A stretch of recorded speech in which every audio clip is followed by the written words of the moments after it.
eu sou tão desatento com algumas coisas que eu vou te falar, viu? E, pessoal, vamos lá. Vamos falar de petroquímica? Vamos falar de uma indústria petroquímica exalando feromônios do Lula para Trump? É isso mesmo? Acho que tem um vídeo. Eu fui falar com o Trump. Eu não conhecia ele, a gente estava de mal, mas eu não conhecia ele. E tinha gerado uma química na ONU em 29 segundos, sabe? Então, ele me ligou, eu falei, presidente, eu queria estabelecer uma conversa sem liturgia. Eu estou fazendo 80 anos hoje. Você vai fazer 80 anos dia 14 de junho, porque eu tinha pesquisado. Dia 14 de junho significa que eu sou 8 meses mais velho do que você. Então vamos nos tratar de você, sem liturgia. E aí comecei a falar o que eu achava que deveria ter falado. Então, sabe, não pintou química, pintou uma indústria petroquímica. Tá? Amanhã nós vamos ter a conversa de negociação.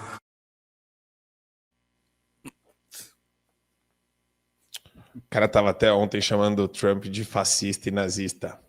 Mesmo se você é um esquerdista, você não consegue levar essa ladainha a sério. Só que o que eles fazem, os esquerdistas, Fred? Eles falam, porra, meu, olha o carisma desse cara, como é contagiante. E o cara é um puta enrolando lero. Ele só é um safado. Ele só é um safado. É um safadão. Mentiroso, mitômano. É justamente isso. O cara é o Rolando Lero 100%, sempre foi assim, né? É um alugador profissional, é aquele cara ali que se você deixar ele te vende uma girafa. Ele tem papo para te convencer, te vender uma girafa. É engraçado que ele já começa alugando, né? Não conheço o Trump, fui puxar um assunto que eu não conheço o Trump. Peraí, o cara que você não conhece, você falou para o mundo inteiro que se ele fosse eleito seria o nazismo com uma nova cara? Você não conhece ele, mas você tem certeza que ele seria o nazismo com uma nova cara? Gente, isso é o presidente do Brasil, cara. Isso é o presidente do Brasil. Olha o que essa nação virou. Olha o rebaixamento. E aquele bando de papagaio de pirata ali atrás, aplaudindo, né, rindo, como se ele estivesse falando a coisa com mais sentido do mundo. Ou pelo menos contando uma piada engraçada. Não tá, a piada hoje em dia é o nosso país. Nosso país é uma piada diplomática. E ele tá achando que realmente o Trump tá encantado com ele. Eu não sei se isso é burrice. Ou se é ele jogando para a plateia, talvez seja uma mistura dos dois, né? Tá ali embriagado no próprio fracasso. Mas ele tá achando que o Trump tá encantado com ele. Ele não leu o livro do Trump. Então, que esse povo é preguiçoso, Marco Satie. O Trump literalmente escreveu um livro como que ele negocia. Ele tem um livro chamado Art of the Deal, né? A Arte da Negociação, em tradução livre aqui. E ele fala como que ele negocia, e ele negocia desse jeito. Ele negocia desse jeito, inflando, né? Momentaneamente. Primeiro ele bate, primeiro ele vem, dá a pancada, depois ele chama o cara de volta, dá aquela inflada no ego, porque ele sabe que esses caras trabalham muito com vaidade. Esses caras gostam de se achar superiores, e é justamente isso que ele tá fazendo com o Lula. E ele Lula continua estocando. E ele continua estocando no Brasil. Esse é o ponto, né? Isso que é engraçado. Ele fez a mesma coisa com o Kim Jong-un.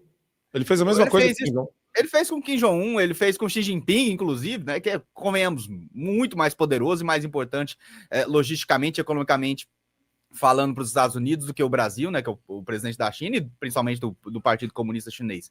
Então ele está acostumado a lidar com pessoas mais importantes, mais poderosas, mais inteligentes que o Lula. O Lula, para ele, é patinho. Só que esse pessoal da esquerda é tão preguiçoso que eles vão lidar com um cara... Não vou nem falar o Lula, né? O Lula não gosta de ler.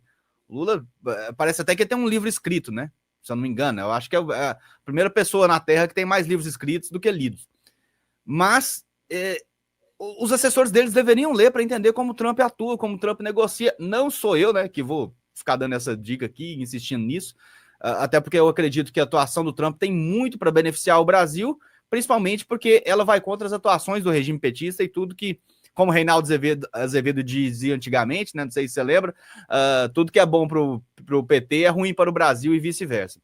Então, eu acho que a negociação com o Trump é ruim para o PT, mas excelente para o Brasil, mas ainda me deixa, assim, abismado com a preguiça desse pessoal de sequer ir entender com quem eles estão negociando. Eu tenho 2 agentes petroquímicos para despejar na cara do Lula. mas são dois agentes petroquímicos que eles andam pelo nome aí de Scott Bessent e Jamerson Greer. Vamos colocar a indústria petroquímica que está em andamento aí.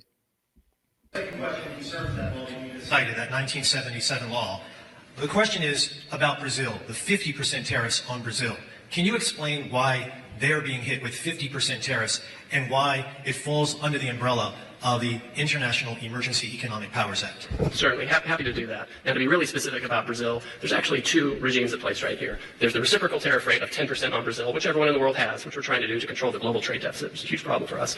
And on top of that, there's a 40% tariff on Brazil, and that's under a separate emergency. And this is related to extreme concerns with rule of law, censorship, and human rights in Brazil, where a Brazilian judge has taken it upon himself to order U.S. companies to censor themselves, giving them secret orders to manage the flow of information, rule of law with respect to political opponents in Brazil. And so when the unlawful detention of U.S. citizens who were in Brazil. Correct. Now, the Treasury Department has often used IEPA, which is the shorthand for the law you're talking about, to impose sanctions, which will cut off countries or companies or persons entirely from the U.S. financial system and cut off trade entirely. If the president can cut off trade entirely, he can certainly impose a tariff, which is a lesser measure than a full sanction.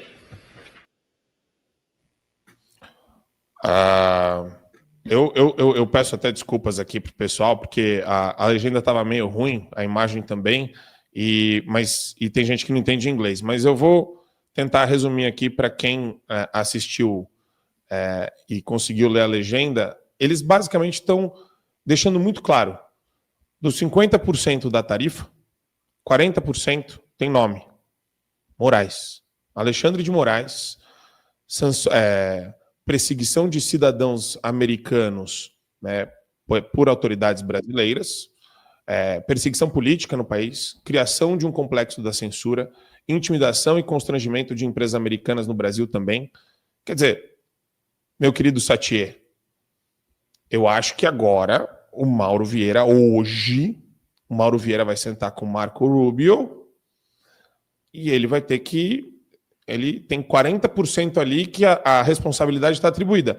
Fiquei sabendo que o pessoal da Faria Lima não gostou dessa notícia, porque eles queriam, né, fingir que está tudo muito desatrelado. E a gente até falava, eu batia muito na tecla de falar, pessoal, mesmo que a tarifa seja negociada à parte,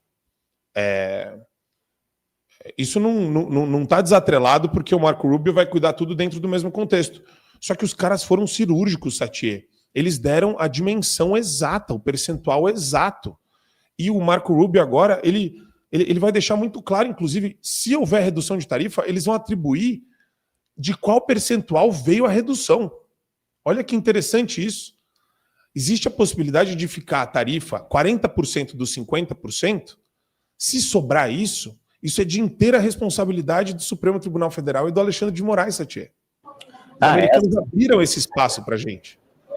Essa fala foi como se fosse um ataque de longa distância com super precisão do B2 Spirit. É isso.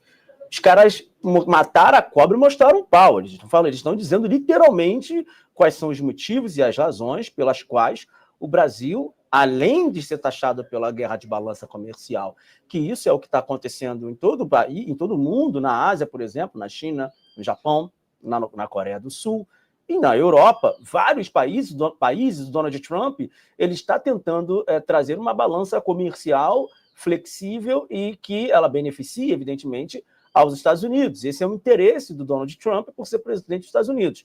Razões óbvias, American First, América em primeiro lugar. Isso é um ponto.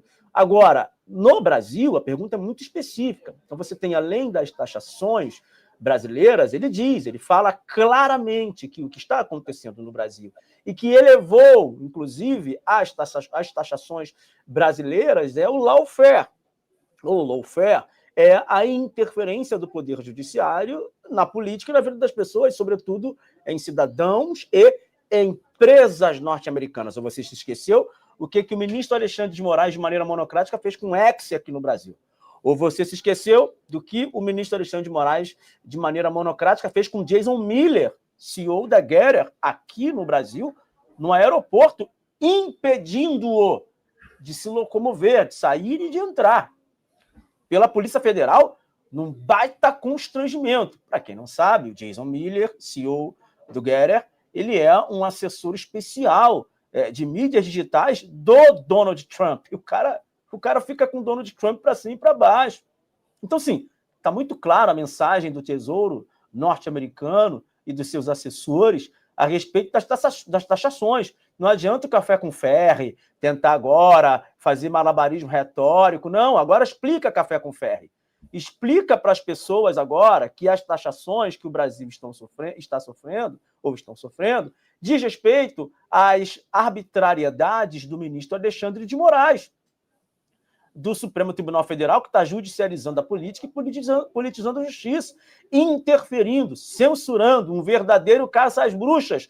O Donald Trump, até então, falava ali numa entrelinha, era numa carta que era evidente, porque para quem sabe ler um pingo é letra. Mas a imprensa, né, que é o complexo industrial de fake news, trabalhando para o governo do bandido do Lula, fica tentando passar panos quentes, bem como a Faria Lima também, o pessoal ali da Faria Lima, do mercado financeiro brasileiro, tentando passar. Ah, não é bem assim. Ah, não, o Eduardo está exagerando. Ah, não é isso. Agora você vai ter que refutar o próprio assessor do Tesouro, dizendo que é culpa do ministro Alexandre de Moraes. É culpa do Supremo Tribunal Federal. É culpa da censura, ministra Carmen Lúcia. Não adianta correr, não, hein? Não adianta correr, não. É culpa da censura. Pega, Carminha.